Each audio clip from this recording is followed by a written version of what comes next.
In a recent video, we looked at how Palpatine learned that Darth Maul survived his defeat to Obi-Wan Kenobi on Naboo more than a decade earlier. With the return of Maul and the path of destruction he would embark on with Savage Opress, the Jedi Order assembled a strike team led by Jedi Masters Plo Koon and Obi-Wan to stop them. When they were eventually thwarted by the two brothers, Anakin Skywalker would join the strike team, who then informed Supreme Chancellor Palpatine of his mission to stop Darth Maul, the Sith Lord previously believed to have been killed on Naboo, much to the complete shock of Palpatine. The exchange demonstrates Palpatine had no knowledge or foresight that Maul might have survived over the previous 12 years. Therefore, it must be asked, why didn't Palpatine sense his former apprentice, who he'd trained for over 2 decades, was still alive after Episode 1, even if only in the form of a slight suspicion? We'll answer this question here, noting right from the beginning that Maul's survival wouldn't necessarily be something Palpatine should have known, where his continued existence was a beacon in the Force that signaled to Palpatine Maul was alive somewhere in the galaxy. However, there are a few interesting aspects within the lore that explain why Maul's survival would go completely unnoticed by Palpatine for over a decade. First, it's necessary to understand that the point in which Maul was defeated by Obi-Wan on Naboo was one of the most important and also the most dangerous and confusing periods of Palpatine's life. Maul's defeat coincided almost perfectly with the death of Palpatine's master Darth Plagueis, which of course came at the hands of Palpatine himself. As even Palpatine would later recall, Plagueis' death and Maul's defeat occurred with such simultaneity, he had to conclude it was the will of the dark side of the Force. Importantly, in the immediate aftermath of Plagueis' death, there were swirlings in the Force that utterly confused and troubled Palpatine. Although he'd taken the mantle of Dark Lord of the Sith, Palpatine sensed something that interfered with his moment of triumph. He was aware of some undefinable power that reached out as if to frustrate him. It was so confusing to Palpatine, he couldn't tell if it was his master Plagueis reaching out to him from the beyond, having achieved the knowledge to cheat death, or if he was simply experiencing his highest point of development as a Sith Lord. But the important point for us here is this. The vague power in the Force felt by Palpatine following the death of Plagueis, which he perceived as a potential threat of the highest degree, was such a focus for Palpatine at this time, he hadn't even sensed the defeat of Darth Maul on Naboo. As the Darth Plagueis novel makes clear, it wasn't until Palpatine arrived on Naboo that he learned of Maul's defeat at the hands of Obi-Wan. Not surprising, given that it happened at the same time as Plagueis' death. Because of his efforts to take Plagueis' position as Sith Master, and the bizarre events that were occurring in the Force in the immediate aftermath of his master's death, Palpatine had no foresight into the harm that would befall Darth Maul as he had for Darth Vader on Mustafar. Nor did he experience any indication through the Force of Maul's defeat, at least not anything that he immediately attributed to Maul's fate, with the more important focus being on the potential retaliation from Plagueis or an even greater power. But Palpatine had experienced something important around the time of Plagueis' death before he traveled to Naboo, a sense of loss and a profound acknowledgement that he was alone. When Palpatine would learn of Maul's defeat, he then attributed these feelings to the loss of his apprentice, demonstrating that yes, Maul failed, but Palpatine experienced at least a modicum of sadness or at least regret related to Maul's fate. I believe this is also seen in Palpatine's decision to not hear the details of Maul's defeat to Obi-Wan. As Palpatine realized himself, he could have easily asked one of the other Jedi on Naboo who joined him there to celebrate the planet's victory over the Trade Federation, but Palpatine didn't want to know, and admitted he didn't want to imagine the contest where Maul was able to defeat a renowned Jedi Master and yet then be overcome by a Padawan. Maul was a loss for Palpatine relating to his plans for the galaxy, and there was perhaps some guilt on the part of the Sith Lord where he felt some responsibility in having allowed Maul to become an apprentice who far too often reveled in the defeat of his opponents. But at the very least, it tells us this. Upon hearing that Darth Maul was defeated on Naboo, Palpatine quickly accepted that Maul was lost and moved on without hesitation, knowing that he was the galaxy's only Sith Lord. He didn't attempt to look into the details of Maul's death or stretch out with the Force to verify it. He merely accepted what the Jedi concluded at face value. Not that it would have mattered if he did either.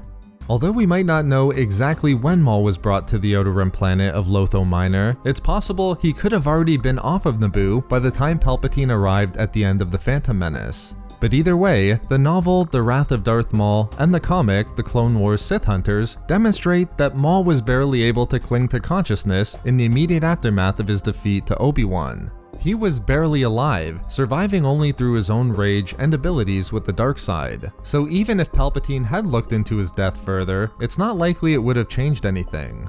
But the more important point was that Palpatine didn't seek out any details, and moved on from Maul very quickly, believing his apprentice at least succeeded in helping to reveal the Sith to the Jedi Order for the first time in a millennium, and helping to grow the increasing amount of nervousness among the Jedi relating to the growth of the dark side within the galaxy.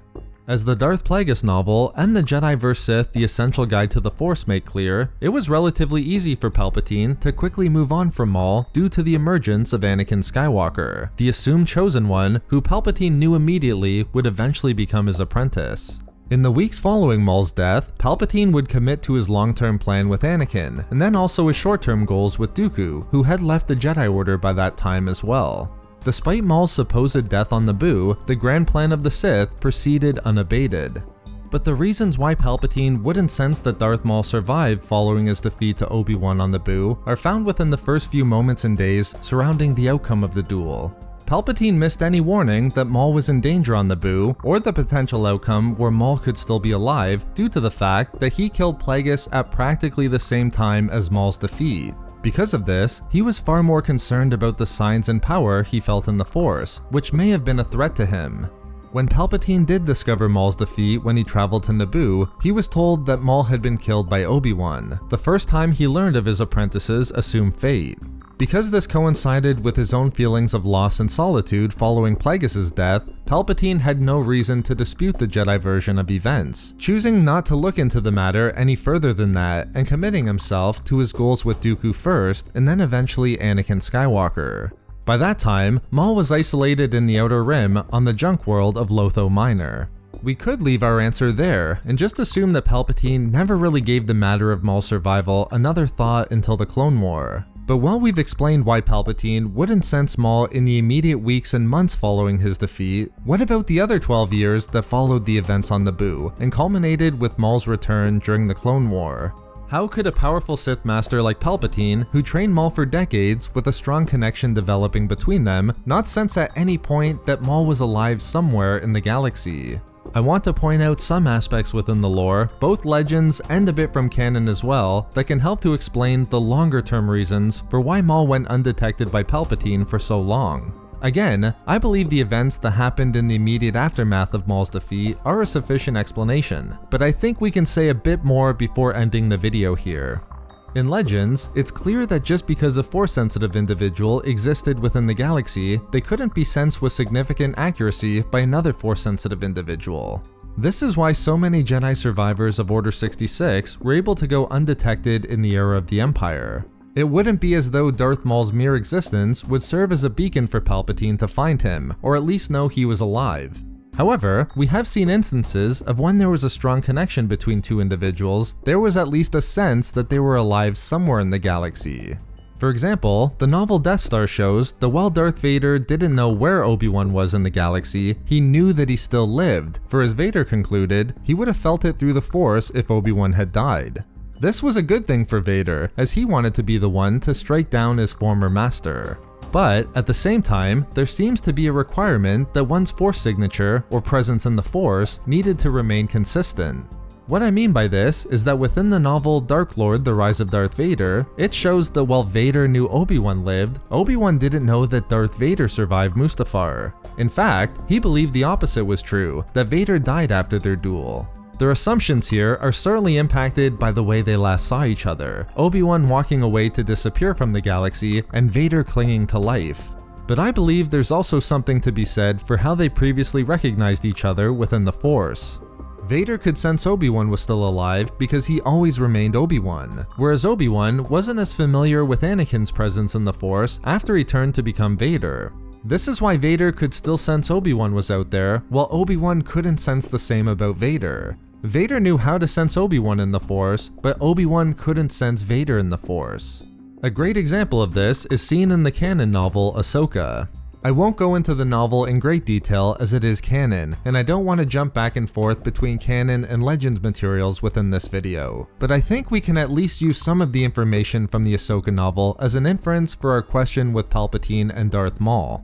Within the novel Ahsoka, following Order 66, Ahsoka attempted to reach out during one of her meditations to find the familiar presence of her former master Anakin within the Force.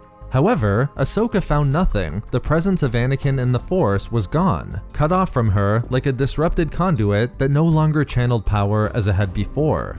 Importantly, Ahsoka had no sense that Anakin was alive, even if in the form of Darth Vader, with the presence of Anakin in the Force having been completely transformed following his turn to become Vader.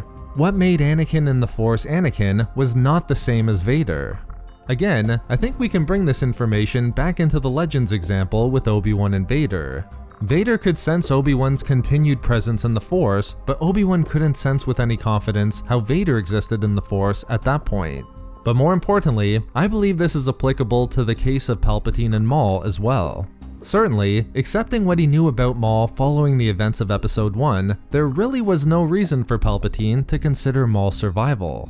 But even if Palpatine did, or if we ask ourselves, why wasn't there a similar situation where Palpatine could sense Maul somewhere in the galaxy as Vader had sensed Obi-Wan, I think we can point to the fact that the Maul that existed on Lotho Minor was not the Darth Maul who existed previously. This is demonstrated within the novel The Wrath of Darth Maul. On Lotho Minor, Maul had completely lost the connection he had to his former self, unable to remember who he was before his defeat on Naboo, and certainly no memory of his training or Palpatine. In fact, this is so apparent that the novel refers to him as the creature that had once been Darth Maul, demonstrating a clear delineation from the Sith Lord who was Darth Maul and the individual now on Lotho Minor. Therefore, if we want to know why a powerful Sith Lord couldn't once sense that Darth Maul survived over the period of 12 years, I believe this explains it. The Maul who lived on Lotho Minor was a complete shell of his former self. What made Darth Maul in the Force Darth Maul was gone, at least at that point, and Palpatine just couldn't sense his apprentice in the Outer Rim after Episode 1. So there we have it, why Palpatine didn't sense Darth Maul survived after the Phantom Menace. Thank you very much to all of the Patreon members of Star Wars Reading Club, as your support is so greatly appreciated. You can find all of our social media links and a link to our Star Wars gaming channel in the description below for updates and even more Star Wars content. We love making these videos, so why not subscribe for more fun Star Wars theories and discussions. Also, if you enjoyed the video, think about giving a like or leaving a comment. If not for me, for Morley.